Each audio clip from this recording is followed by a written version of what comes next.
그 올해가 그 6.25 전쟁이 발발한 지 66년 되는 날이고 휴전선이 생기고 난 뒤로 63년째 되는 그런 해입니다. 그 언젠가는 통일이 될 터인데 여러분 지난주에 설교 제목이 혼자서만 잘 되는 길은 없습니다. 혼자서만 잘 사는 길은 없습니다. 그랬는데 여러분 언제 통일이 될지는 모르지만 이 남한 땅이 남한만 혼자 잘 살 수 있는 길은 없어요. 그죠? 지금도 마찬가지입니다. 지금도 만약에 우리가 북한 때문에 쏟아붓는 국방비 이런 거 우리가 정말 우리 자녀들을 위해서 노후 복지를 위해서 여러 가지 다른 일에 쓸 수 있다고 하면 얼마나 우리가 더 잘 사는 나라가 되겠습니까? 그죠? 북한 땅에 있는 그 동포들과 합해서 우리가 서로 그 대치 상태에서 벗어나서 서로 손을 잡을 수 있다 그러면은 한국이 지금 세계 10위쯤 되는 그런 부한 나라인데 뭐 한 3, 4위까지도 올라갈 수 있지 않겠습니까? 그런데 우리가 북한과 더불어서 정말 좋은 관계를 이루고 평화 통일을 이루고 복음적인 그런 평화 통일을 이루고 하면은 좋은 일들이 펼쳐지는 것이지만 뭐 지금도 힘들고 그렇지만 정말 통일이 됐을 때 아무 대책 없이 통일이 이루어져서 북한 땅에 엄청난 혼란이 생기고 또 그곳에 우리가 정말 감당할 수 없는 그러한 종교들이 우후죽순처럼 일어나게 되게 되면 우리가 어떻게 혼자 잘 살 수 있는 길이 있을 것이라고 기대하겠습니까? 절대로 그럴 수가 없는 것입니다. 제가 몇 년 전에 꽤 오래된 그 일인데 한 10년쯤 된 것 같아요. 국가의 사생활이라고 하는 그런 소설이 있었어요. 그런 소설이 있는데 그 신문에 보니까 북한 땅이 갑자기 무너져서 기대치도 않았던 예상치 못했던 그런 통일이 왔을 때 어떤 일이 벌어질 것인가 그런 내용을 다뤘다고 그래가지고 제가 사실 소설 그런 거 잘 안 읽는데 일부러 사서 봤어요. 봤더니 북한이 정말 하루아침에 그냥 무너진 거예요. 정말 예기치 못한 사건 때문에 상황으로 인해서 무너져 버리고 그래서 북한의 군이 자체 정리되지 아니하고 군사들이 그 수많은 군사들이 총을 들고 사라져 버리는 그러면서 군이 자동적으로 해체는 됐는데 실제로 그 소비에트 연합이 붕괴됐을 때 그런 일이 있었거든요. 그래서 러시아 마피아라는 그런 얘기 했었지 않습니까? 만약에 북한도 하루아침에 붕괴가 되면서 군이 잘 정리되지 아니한 상태에서 정말 말 그대로 붕괴했을 경우에 북한의 군인들이 총을 갖고 사라졌을 경우에 이 한반도가 어떤 땅이 될 것인가 그런 내용을 다룬 소설이었는데 주제는 대단했는데 뒤로 가면 갈수록 좀 지지부진했어요. 그래서 이렇게 좋은 결론을 못 맺었는데 여러분 정말 이 남과 북이 하나 되는 그런 일들이 정말 하나님 안에서만 이루어져야 될 줄을 믿고 기대합니다. 제가 뭐 특정 종교를 비난하고 그러려고 하는 것은 아니지만 뭐 정말 걱정되는 그런 일들이 있어요. 걱정되는 그런 일들이 있는데 북한 주민들이 우리 북한 동포들이 너무나 어려운 시절을 많이 겪었잖아요. 정말 자기 자녀가 닭으로 보이고 자기 자녀가 돼지로 보이고 그래서 잡아먹는 그런 일들이 실제로 있었는지 없었는지 세터민 분들도 그런 일이 실제로 있었다는 분과 그게 소문이지 이게 실제로 그런 일이 있었을 리가 있나 뭐 이러면서 얘기하시는 분들도 있는데 실제로 있었든 없었든지 간에 그런 소문이 날 만큼 어려웠던 것은 사실이잖아요. 그죠? 여러분 그런 분들은 자라보고 놀란 것은 소뚜껑 보고 놀란다고 가난이라고 하는 말이 정말 지겹도록 싫은 것입니다. 가난처럼 무서운 것이 그런 분들한테는 없어요. 남한에 있는 분들도 돈을 좋아하지만 만약에 북한이 정말 하루아침에 붕괴가 되든 뭐 통일이 되든지 한 다음에 그 땅에 정말 엄청난 돈을 가지고 들어가는 그런 집단이 있다고 하면 북한은 그냥 거기에 쌍수 들고 환영할 수밖에 없어요. 그렇지 않겠습니까? 또 그런 종교가 있잖아요. 그죠? 그런 종교가 있습니다. 제가 참 이게 나중에 우리 홈페이지에 올라가는데 괜히 이것도 특정 종교를 거론하면 안 될 것 같아서 제가 말을 안 하지만 그런 종교가 있어요. 전 세계를 공포로 몰아넣고 있는 그런 종교가 있습니다. 아이를 많이 낳는 종교. 그죠? 아이를 많이 낳아서 아이 낳는 것만으로도 포교가 되어지는 그런 종교가 있고 개인만이 아니라 우리는 11조 내고 그렇지만 사실 11조 내는 교회들이 그렇게 많지는 않은데 이 종교를 믿으면 모든 사람이 1% 이상의 그 헌금을 자동적으로 내야 되는 것은 물론이고 기업도 무조건 1% 이상의 헌금을 내야 되는. 그래서 여러분 생각해 보세요. 뭐 국가적으로 기업들이 걷어들이는 돈이 뭐 100조 이렇게 되면은 그 중에 1%만 해도 1조예요, 1조. 선교로 쓸 수 있는 포교로 쓰는 돈이 기본적으로 조 단위로 나오는 그런 종교가 있는 것입니다. 조 단위로 돈 갖고 들어오면은 북한이 어떻게 되겠습니까? 예? 개신교는 정말 한 푼도 없는 교회들이 대부분이에요. 한 푼도 준비되어 있지 않은 교회들이 대부분인데 정말 뭐 수조 원의 돈을 갖고 들어가서 뭐 이렇게 하면은 한순간에 북한이 정말 우리가 전혀 상상도 할 수 없는 그런 방향으로 가게 되는 것인데, 여러분, 그래서 교회가 늘 뭐 6.25 이렇게 우리가 전쟁 기념 66주년 지나면서 제가 이런 말씀 드리는 거지만, 우리가 은혜 받을 때가 있고 또 지혜롭게 또 많은 생각을 해야 되는 그런 때가 있어요. 그죠?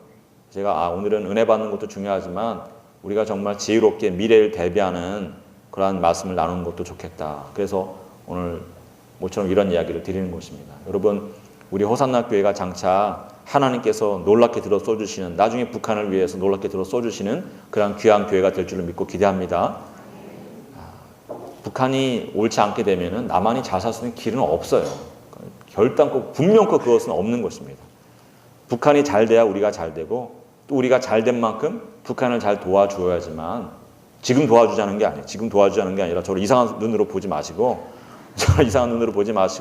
장차 통일이 되었을 때 우리가 정말 하나님의 말씀을 가지고 하나님의 영으로 충만한 사람들이 가서 말로만이 아니라 실제로 많은 물질을 가지고 가서 그분들을 실제적인 필요를 갖다 채워줘야 되고 교회를 세우는 그런 일들이 있어야지만 우리가 함께 더불어 잘 살게 되는 것입니다. 지난주에도 사실 이 말씀을 드리려고 했는데 혼자서만 잘 사는 길은 없습니다. 사실은 이 이야기를 하려고 했는데 지난주에 못 드렸어요. 그래서 연이어서 오늘 우리가 통일을 어떻게 대비할 것인가, 통일을 믿음 안에서, 성경 안에서 하나님의 말씀으로 대비하는 것이 참 필요한 것인데, 제가 이렇게 가만히 생각해 보니까 에스겔서를 깊이 연구하는 것이 좋지 않겠나, 선지서를 깊이 연구하는 것이 좋지 않겠나, 특별히 에스겔서를 연구하는 것이 좋지 않겠나, 그런 생각을 하고 오늘 본문을 택했습니다. 에스겔서는 기본적으로 세 개의 어떤 역사적인 시점을 두고서 그 모든 내용이 전개가 돼요.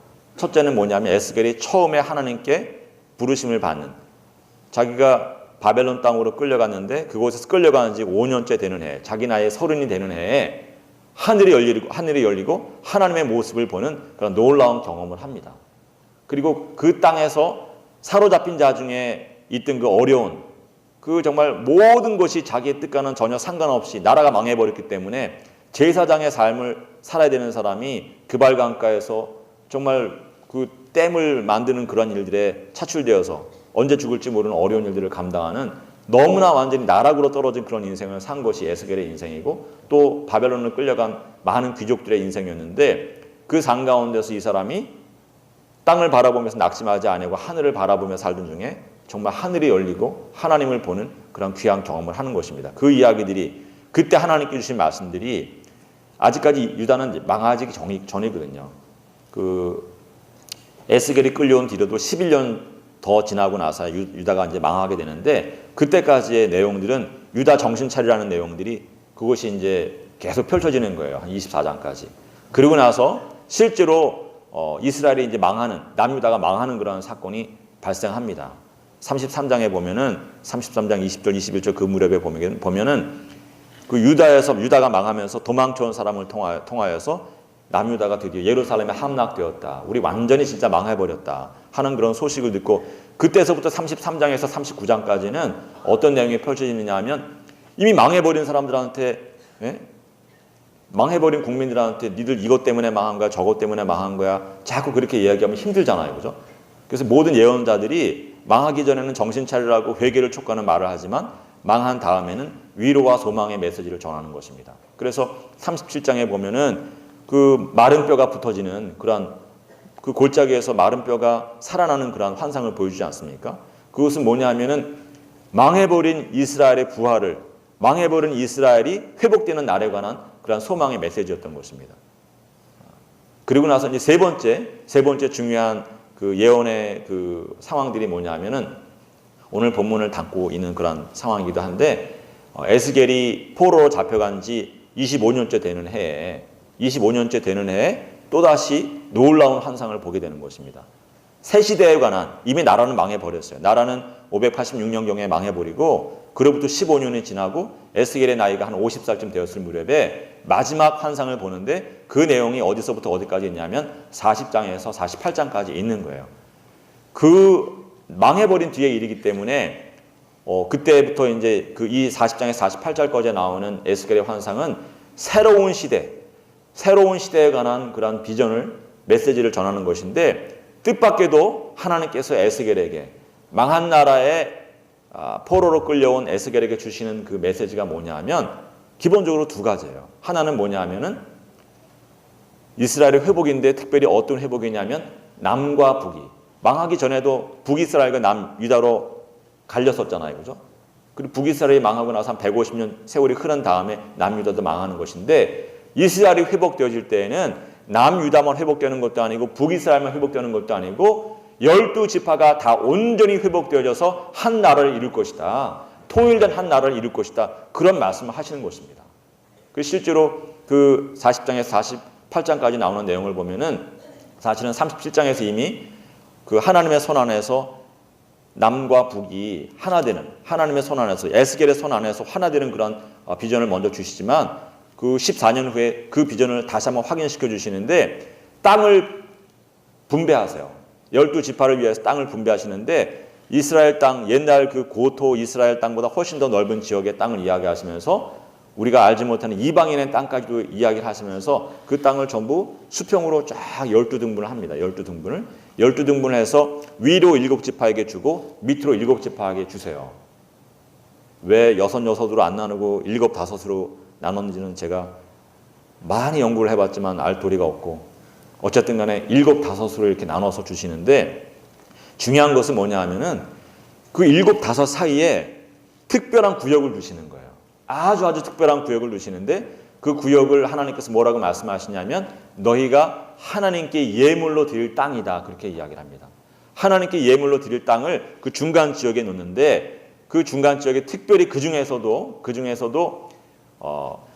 가로, 우리말로 이제 표현하면 뭐 너비 길이 이렇게 얘기하지만 가로 세로로 이야기하면 가로 25,000척, 세로 25,000척 되는 그런 땅을 구별해서 하나님께 예물로 드리라. 그런 말씀을 하십니다.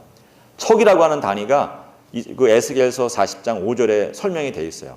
뭐 신학책들 보면은 뭐 이런저런 이야기 많이 나와 있는데 가장 정확한 것은 성경이 말하는 그 규정이거든요. 척이라고 하는 단위가 어떤 척이냐면 규빗이라고 하는 단위가 있어요. 규빗은 팔 이렇게 접을 때 팔 접히는 여기에서부터 제일 긴 가운데 손가락까지 이게 규빗입니다. 이게 규빗인데 이거는 뭐 민족에 따라 다르고 또 같은 민족이라 할지라도 시대에 따라 다를 수밖에 없어요. 그렇지 않겠습니까? 영양 상태에 따라서 발육 상태에 따라서 다른 거예요. 근데 여기에다가 이 길에다가 손바닥 하나를 더한 길이가 이게 척이에요. 이게 에스겔서 40장 50절이 설명하는 척에 대한 그 길이인데 이걸 대충 한 50cm 정도 이렇게 치면 25,000척이면은 얼마가 되는 것입니까? 12.5kg 되는 거죠. 그죠? 12.5kg. 대략 생각해서 한 13kg. 그냥 말하기 좋게 13kg. 가로 세로 똑같은 크기의 13kg 되는 그런 정방형의 땅을 갖다가 하나님께 드릴 예물로 드리는 땅으로 너희가 정하고 구별해라. 그런 말씀을 하십니다. 그리고 그 정방향으로 가운데 그 땅을 놓고서 양쪽으로 있는 수평으로 잘랐다고 했으니까 양쪽으로 있는 땅은 왕에게 주어라. 왕은 그래서 그 땅에서 나는 것 외에는 지파들로부터 어떤 것도 받지 못하게 해라. 그래서 오로지 이것만이 그 구별된 땅 양쪽으로 있는 그 땅에서 나는 것만을 자기의 소상으로 여기고 백성들에게 부당한 기대를 하지 말고 항상 공평과 정의로 이 땅을 전체를 다스리는 그런 왕 노릇을 해라. 그런 공의와 정의에 관한 이야기를 하시거든요. 근데 정말 중요한 것은 뭐냐면 오늘 본문에 여호와 샴마라고 하는 여호와 정확히 여기 발음하면 여호와 샴마인데 여호와 샴마라고 하는 땅을 우리가 생각하면 샴마라고 하는 것은 그곳에 그런 뜻이에요. 거기에 영어로 치면 there 그런 뜻입니다. 그래서 여호와께서 거기에 계시다 하는 그런 말씀입니다. 얼핏 생각하면은 여호와 샴마 이렇게 얘기하면 여호와께서 계시다 하는 말을 갖다가 거기에 계신다는데 여기에 계시다 이렇게 우리가 그렇게 이해할 수가 있어요. 그렇게 잘못 이해할 수 있습니다. 그래서 여호와께서 여기에 계시다. 여호와께서 계신 곳? 그럼 성전인가? 여호와 샴마라고 하는 곳을 성전으로 착각할 수가 있어요. 그런데 말씀을 가만히 이렇게 보면은 하나님께서 가로 세로 13km 되는 그런 땅을 구별해 놓으라고 하신 다음에 그 땅을 다시 3등분 하도록 말씀하십니다. 3등분. 수평으로 이렇게 자르는 거예요. 3등분을 한 다음에 제일 위쪽에는 레위 지파들을 위해서 그 3등분한 나라 그 지역 안에 20개의 마을을 만들어서 레위 지파들이 거하게 하라. 그리고 가운데 토막에는 제사장들이 살게 하고 제사장들이 살게 한 그 가운데 토막의 또 가운데에다가 500척 되는 500척이면 250m입니다. 가로 세로 500척 되는 250m가 되는 그런 땅을 구별해 놓아서 그곳에 성전을 지어라. 성전이 가로 세로 같은 거예요. 이게 아주 특별히 귀한 내용인데 그리고 나서 마지막 세 번째 덩어리 땅이 있지 않습니까? 복잡하죠. 머릿속에 그림이 그려지세요? 마지막 세 번째 덩어리 땅에 가운데 토막을 딱 잘라가지고 가로 세로 5,000척 되게 땅을 자르는 거예요. 그리고 그 안에서 또다시 4,500척 되는 가로 세로 4,500척 되는 그런 땅을 갖다가 성읍으로 만드는데 그 성읍은 무엇을 위한 성읍이냐 하면 레위인들과 제사장들은 예배에 집중하기 때문에 자기의 생업을 위한 그 밭일을 하지 않잖아요. 그죠? 하나님께서 그렇게 만드신 것입니다. 너희는 예배만 집중해라. 그래서 예배를 돕는 일만 하고 생업을 위한 일은 하지 않게 하시는 거예요. 그래서 누군가 먹여 살려야 되잖아요. 그래서 그것을 위해서 12지파에서 선발된 사람들을 갖다가 뽑아다가 그 성읍에다가 놓는 것입니다. 그 성읍에 살게 하면서 그 성읍에 사는 사람들이 자기들이 먹을 것도 재배하고 또 이 위에 있는 제사장들과 레위인들을 위한 먹을 것을 공급하는 그런 생산활동을 하게 한 그 마을이 가운데 토막인 제일 밑에 세 번째 토막의 가운데에 있는 거예요. 4,500이면 얼마예요? 4,500이면 2km하고 250m 정도 되는 그런 가로세로가 되는 그런 마을이 있는 것입니다. 그곳에 12지파 사람들이 와서 그 일에 전념하게 되는데 그곳의 이름을 뭐라고 한다고요? 그 마을의 이름이 여호와 샴마인 거예요. 이게 여러분 사실은 충격적인 내용인 것입니다. 왜 충격이냐 하면 지금은 사실 사람들이 뭐 성과 속의 구별이라는 걸 별로 안 해요. 뭐 거룩하다는 그런 개념이 없잖아요, 우리 안에. 뭐 우리 상 가운데 뭐 거룩한 공간이 따로 있다고 생각하지 않으니까. 교회가 거룩하다고 그래도 그 실감이 잘 안 나는데 옛날에는 이스라엘 사람들에게는 거룩한 공간은 기본적으로 성전 외에는 없는 거예요. 그리고 실제로 하나님께 예물로 드린 땅으로 구별하라고 말씀하셨음에도 불구하고 제사장에게 드릴 그 제사장들이 살게 한 땅과 레위인들이 살게 한 땅은 거룩한 땅이라고 거룩한 지경이라고 말씀하시지만 밑에 그것을 먹여 살리기 위해서 만들어 놓은 그 세 번째 그 줄과도 같이 띠와 같이 만들어 놓은 그 땅은 속된 땅이다 이렇게 이야기를 하십니다. 하나님께 바쳐졌지만 그럼에도 불구하고 속된 땅이다 그렇게 말씀을 하세요. 그런데 그 속된 땅에 살게 한 그 일꾼들이 사는 그 성읍을 갖다가 하나님께서 여호와 샴마 하나님께서 거기에 계시다 이렇게 불리게 되리라고 말씀하시는 것입니다. 이건 누가 얘기하는 것이냐? 그 마을을 바라보면서 마을 밖에 있는 사람들이 하나님께서 저 위에 성전에만 계신 것이 아니라 저 마을에도 계시네.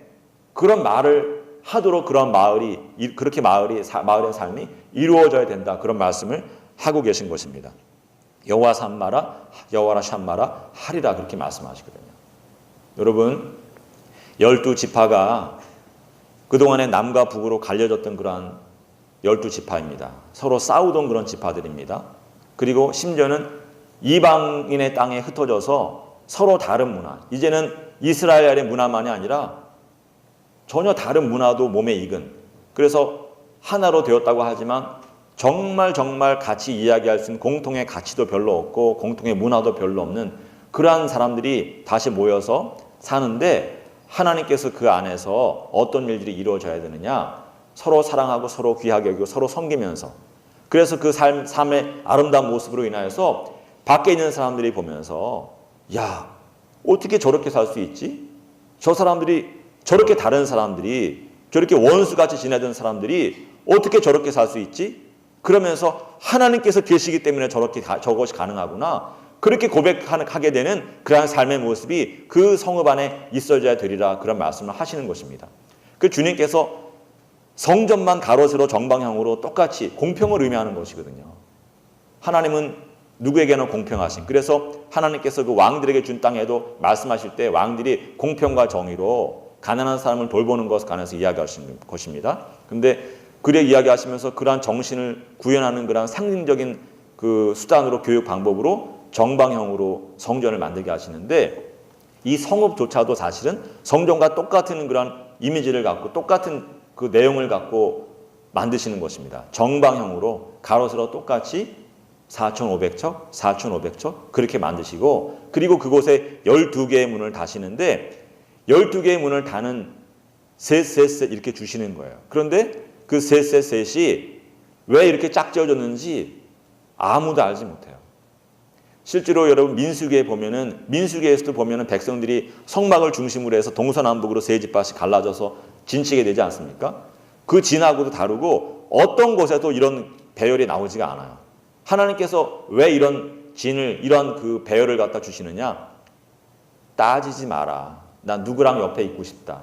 나 누구랑 같이 있고 싶다. 그런 말 하지 말라는 거예요, 이제는 그런 말 하지 말라는 것입니다.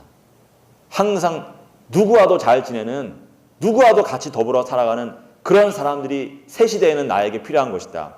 새 시대를 맞이하는 사람들은 어떤 사람들이냐? 편가르지 아니하고 누구나 귀하게 여기고 누구와 더불어서 잘 살 수 있는 그런 성령으로 충만한 하나님의 백성이 되지 않으면 아니 된다. 그런 뜻으로 주님께서 짝을 그냥 임의로 지어주시는 것입니다. 할렐루야. 여러분, 우리가 통일을 준비할 때 어떻게 준비해야 되느냐? 어떻게 준비해야 되느냐? 여러분, 우리 가운데 가르는 문화가 없어져야 돼요. 이런 말하면 좀 그렇지만 전라도 따로, 경상도 따로, 충청도 따로, 이 좁은 땅덩어리에서 그렇게 하면 안 되는 것입니다. 어느 대학 출신들 모이고 어느 대학 출신들 모이고, 그러면 안 되는 거예요. 우리가 정말 학연, 혈연, 지연, 별의별 인연이 다 있는데 그런 것과 관계없이 모든 사람을 귀하게 여기고 모든 사람과 더불어서 정말 아름다운 공동체를 만들어 가고자 하는 그런 결단을 하고서 우리가 하나님의 자녀로 살아야지, 하나님의 자녀로 살아야지 누구네 아들로 살고 누구네 딸로 살고 어느 대학교 사람으로 살고 어느 지역 사람으로 살면 하나님께서 우리를 어떻게 기뻐 받아주시겠습니까? 하나님께서 우리에게 보여주시는 새 시대는 어떤 시대냐? 누구와도 잘 살 수 있는, 누구나 다 귀하게 여기는 그런 마음으로 하나님께서 불러주시는 그런 백성들의 시대인 줄 믿습니다. 여러분, 하나님께서 어떤 사람을 귀하게 쓰시느냐?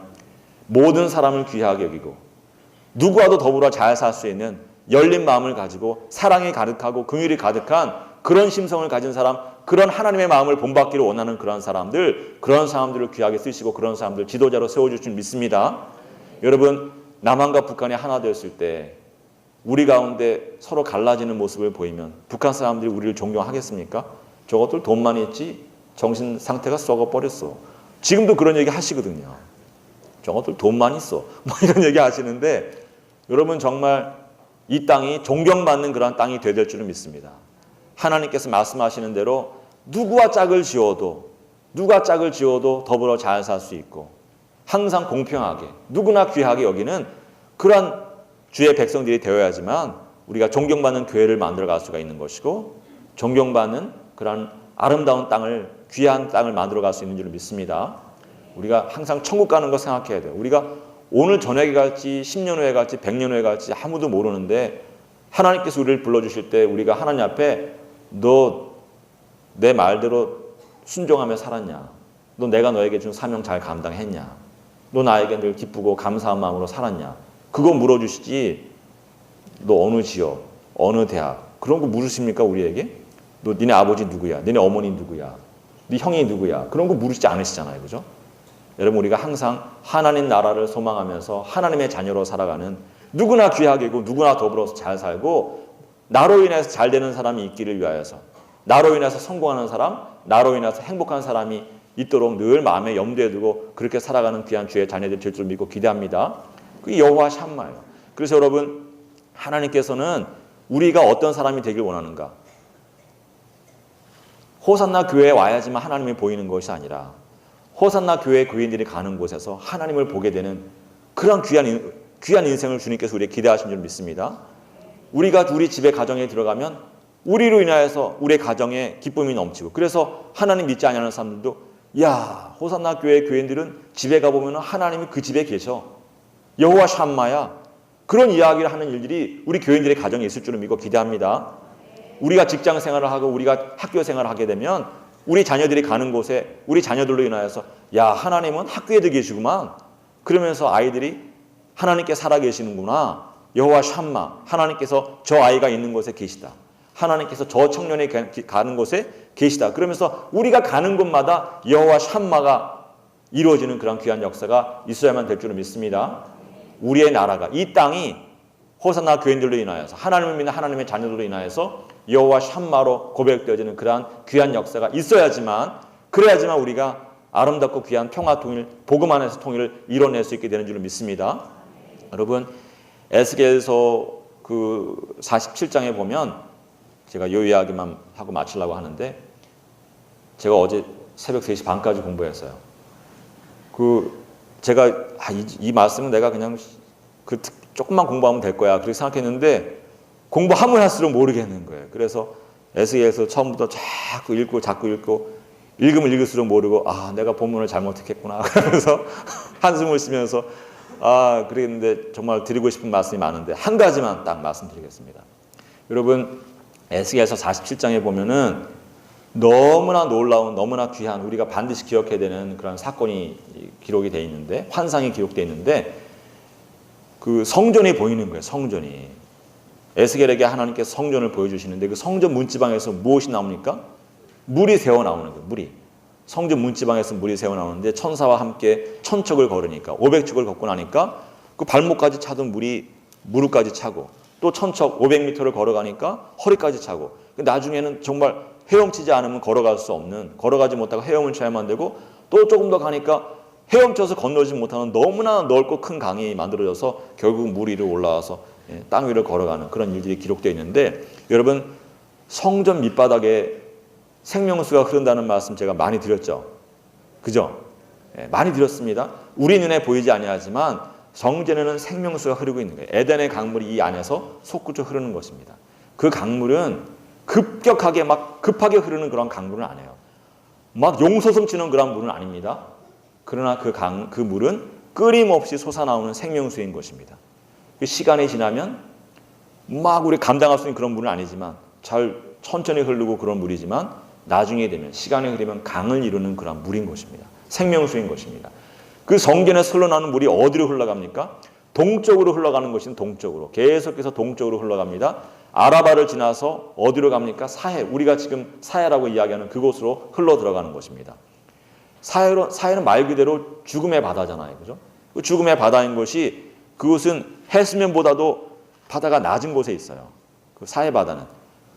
지구상에서 가장 낮은 곳에 있는 곳이 사해다, 그런 말을 제가 들었는데, 실제 그런지 안 그런지 모르겠지만, 그런 말이 나올 정도로 낮은 곳에 있는 곳입니다. 바다가 분지 안에 있는 거예요. 쉽게 얘기하면. 대구 같은 데 더운 이유가 분지이기 때문에 그렇지 않습니까? 열이 빠져나가지 못하는 거예요. 그 사해도 열이 빠져나가지 못하는 깊은 곳에 있는데, 물이라도 빨리 빠져나가야 되는데, 물이 빠져나가기에는 너무 통로가 좁은 거예요. 그래서 물이 서서히 빠져나가면서 깊은 곳에 있고 열이 있으니까 염도가 높잖아요. 그죠? 염도가 너무 높아서 죽음의 바다가 되어버린 거예요. 생물이 살지 못하는. 그 사해 바다로 가장 낮고 낮은 곳으로, 성전에서 나온 물이 가장 낮고 낮은 곳으로 흘러서 죽음의 바다로 흘러가는 것입니다. 그리고 죽음의 바다에 이르렀을 때 그 바다가 생명이 가득한, 생명이 풍성한 생명의 바다가 되는 것입니다. 할렐루야. 여러분, 성전에서 흘러나오는 물이 생명의 물이기 때문에 그 생명의 물이 닿는 곳마다 생명이 일어나는 것입니다. 가는 길목에, 그 메마른 아라바 광야에 그 강이 생기면서 그 강 좌우편으로 놀라운 아름다운 나무들이, 유실수들이 생겨나고, 열매는 먹기에 좋은 열매이고, 그 잎사귀들은 약초로 쓰이게 되는 너무나도 귀한 나무들이 쫙 생겨나는 것입니다. 나중에 요한계시록에 그 하늘에서부터 내려오는 예루살렘 이야기할 때 이 에스겔서 47장의 이미지들이 그냥 그대로 투영이 되거든요. 여러분, 오늘 이 시간에도 우리 교회에서 생명수가 솟아나고 있는 것입니다. 우리는 이 생명수를 우리만 마시는 것이 아니라, 이 생명수를 우리의 품에 가득 안고 어디로 가야 됩니까? 낮은 곳으로 가야 되는 것입니다. 아직까지 하나님을 알지 못하는 사람들에게로 나아가고 죽음의 땅으로 나아가야 되는 것입니다. 여러분, 한반도에 살고 있는 우리에게 이 땅이 어느 땅입니까? 북한인 것입니다. 북한이 우리에게 남이 아니잖아요. 그죠? 우리에게 남이 아닙니다. 한 다리 건너면이 아니라 북한에 친척 없는 분이 이 중에 한 사람도 없을 거예요. 북한에 친척 아무도 없는 분이 계실 가능성이 있는지 모르겠는데, 아마 누구나 다 한 다리 건너면 100% 있을 것입니다. 다 그곳이 우리 조상들의 땅이고 우리의 친척들의 땅인데 그 땅이 지금 어떤 땅입니까? 죽음의 땅인 것입니다. 가장 낮고 낮은 땅이고 가장 많은 긍휼을 기다리고 있는 그런 땅인 것입니다. 여러분, 우리 교회가 앞으로 5년 계획, 10년 계획 다 여러분 각자 세우세요. 교회에서도 나중에 세우고 그러겠지만 일단 여러분 먼저 마음에 계획하시기 바랍니다. 하나님, 이사야 선지자가 말한 것처럼 주님, 내가 여기 있사오니 나를 보내소서. 그런 고백을 가지고 여러분이 준비하면 하나님께 장차 여러분에게 놀라운 능력을 주실 줄로 믿고 기대합니다.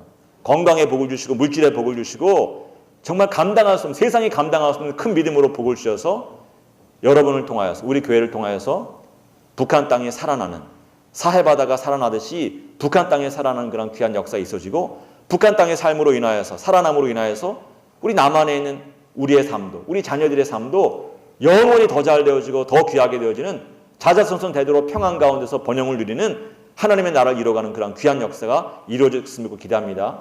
여러분, 6.25 때니까 이런 이야기를 하지만 6.25 때가 지나더라도 이 말씀을 기억하셔야 돼요. 여러분, 이것은 우리 시대의 사명인 것입니다.